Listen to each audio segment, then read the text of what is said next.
We spoke earlier this week about a question that I posed this last Shabbos, to Shimon Gelai, that I've given so many shirim already on the topic of Kol Ma David Rahman L'Teivav. But how do you internalize this? How do you make it that this statement is not just a lip service, but you actually feel it? When you say Kol Ma David Rahman L'Teivav, you're actually feeling that every single thing Hashem does is good. And the Rav said to me very simply, he said, you have to make it the same. You have to understand that you don't understand anything, and that the good and the bad really comes across to you the same way. So that's what his words, and he mentioned a story from his father that he was sent to Siberia, and everyone said Nebuch, and in the end he was the only one who survived. But it was bothering very much. How do you do this? So one explanation I said was in Kriya Shema, we say Hashem Elokeinu, Hashem Echad. Hashem is Midas Harachamim, Elokeinu is Midas Hadin, and they're both really one. Both these are really one, and that's Kabbalah's all Malchus Shemayim. That's the acceptance of the yoke of heaven, the king. That's being Mamlech Hashem, making him king. This morning I realized another very deep idea that's based on the very wise words of the Shvus Yaakov.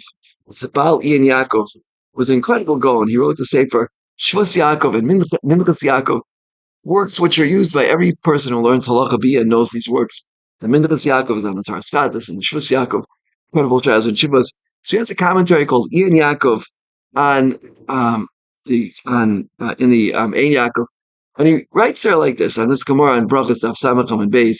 He says the Tevas La'olam, the word La'olam, Kolomar, Bein al Atov, Bein al Ra Yarmakain.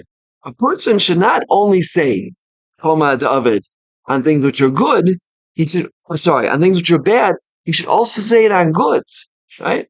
That's what, all the time. Rago means when something good happens, when something bad happens, yeah? After all situations, you should say this. And by doing this, he equates the two. He creates a mindset for himself. Whatever happens, I'm going to say this good. And if you only do it on the bad, so that gives you a special sensitivity to things which are bad, and you say, well, this bad is really good, yeah? But when you say it all the time, even on the good, you're equating it to and making that there's no difference between the two, right? Whether it's good, or whether it's bad, it's all from Hashem. It's all coming from the same source. The only difference is our perception. All the time, whether something good happens, whether something bad happens, we say because we know, as the Rambam writes in the beginning of the 9th paragraph of Brachos in his Perishim commentary on the Mishnah, right, is that we don't really know. What looks good might also turn out to be something in the end which looks bad, and what looks bad might turn out in the end to be something which looks good.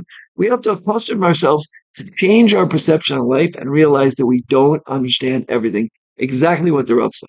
Right? So if we fulfill this halacha in Shulchan Aruch as it's brought in Reish Lamed Hey, Simon Reish Lamed 230, halacha Hey 5, right? If we fill this halacha properly as it's written in Shulchan Aruch, which is la'olam, all the time, whether something which looks good, whether something's bad, we should always make this statement and not differentiate between something which looks good and something which looks bad. Then we will slowly shift, as it's called, make a paradigm shift to understanding that it's all the same. It's all good. Every single moment, every single second of the day, Hashem is thinking about what he can do to improve our lives, to make us better people, to get us closer to him, to improve our relationship with him. Hashem is reaching out to us. We have to reach out to him. How do we reach out to Hashem? We reach out to Hashem by saying, Kol Ma David Rahman Tov. Everything which the merciful one does, he does for our good. And if we do that, then slowly our perception will change. We won't see things in the world anymore as good and bad.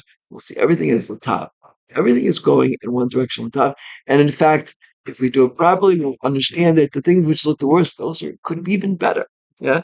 Better, as we said many times in the Zohar, according to the amount of darkness that we see, that is how much light is buried within. Yeah.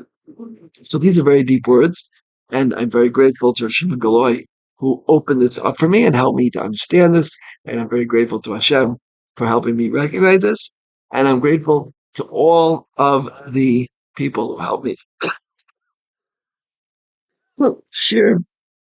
I'm especially grateful to the Borei Olam for showing me this. Horeini Hashem Darchacha, show me your ways, and showing me how all of Hashem's ways are ways of mercy and kindness and compassion and justice.